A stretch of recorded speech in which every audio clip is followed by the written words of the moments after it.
Assalamualaikum warahmatullahi wabarakatuh. Perkenalkan, nama saya Soali, saya dari kelas A32 PJJ PAI Syekh Nurjati Cirebon. Di sini saya mau menyampaikan pembelajaran sepanjang hayat atau yang bisa dikenal dengan lifelong learning. Yang pertama adalah kepentingan pembelajaran sepanjang hayat. Kepentingan sepanjang hayat yaitu yang pertama adalah memungkinkan semua orang mengakses pengetahuan untuk terlibat aktif dalam mencari ilmu baru.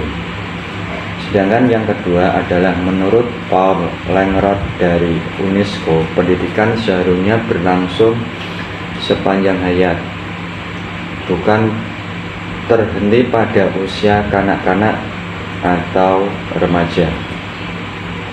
Yang ketiga adalah mengasah potensi sumber daya manusia demi mencapai keunggulan individu, masyarakat, dan nasional. Yang selanjutnya yaitu kepentingan selanjutnya itu selaras dengan ajaran Islam sebagaimana wahyu pertama yang diturunkan kepada Nabi Muhammad SAW dalam surat Al-A'laq yang berisi perintah untuk membaca meskipun baginda seorang yang buta huruf. Yang selanjutnya atau yang kelima, kepentingan memastikan perkembangan dan peningkatan profesionalisme guru yang sejajar dengan perubahan dan tantangan yang dihadapi dari masa ke masa.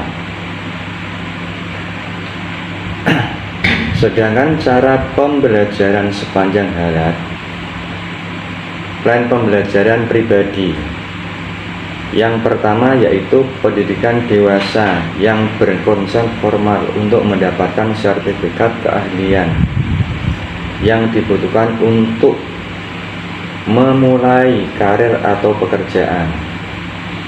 Yang kedua, homeschooling yang berkonsep tidak formal dan dijalankan di rumah. Yang ketiga adalah pendidikan lanjutan yang berkonsepkan formal dan dijalankan di perguruan tinggi. Sedangkan kepentingan pembelajaran sepanjang hayat, cara pembelajaran sepanjang hayat. Yang keempat adalah latihan dalam perhikmatan yang berkonsep formal atau tidak formal untuk meningkatkan profesionalisme dan kemahiran melalui bengkel atau kursus yang dilanjurkan oleh organisasi. Yang kelima, pembelajaran maya yang berkonsep formal dan tidak formal berasaskan pembelajaran mandiri menggunakan alat multimedia dan informasi dalam jaringan atau daring. Yang keenam yaitu menjawab tantangan zaman. Sedangkan budaya penyelidikan merupakan salah satu aktivitas yang sangat berkesan dalam pembelajaran sepanjang hayat karena yang pertama, penyelidikan mendorong kita untuk mulai berpikir secara mendalam. Kedua, merancang. Sedangkan yang ketiga, mengumpulkan informasi dari berbagai macam, terutama dari penelitian terdahulu. Selanjutnya, faktor-faktor yang mendorong pelaksanaan penyelidikan menurut Haris Safwan bin Yaakob. Yang pertama, persepsi guru terhadap kepentingan penyelidikan. Kedua, kemampuan melakukan penyelidikan. Yang ketiga, kondisi sekolah yang mendukung pelaksanaan penyelidikan. Keempat, tantangan atau hambatan dalam pelaksanaan penyelidikan. Sedangkan yang kelima, faktor waktu dalam pelaksanaan penyelidikan. Yang terakhir, keterbukaan dalam mengakul kelemahan.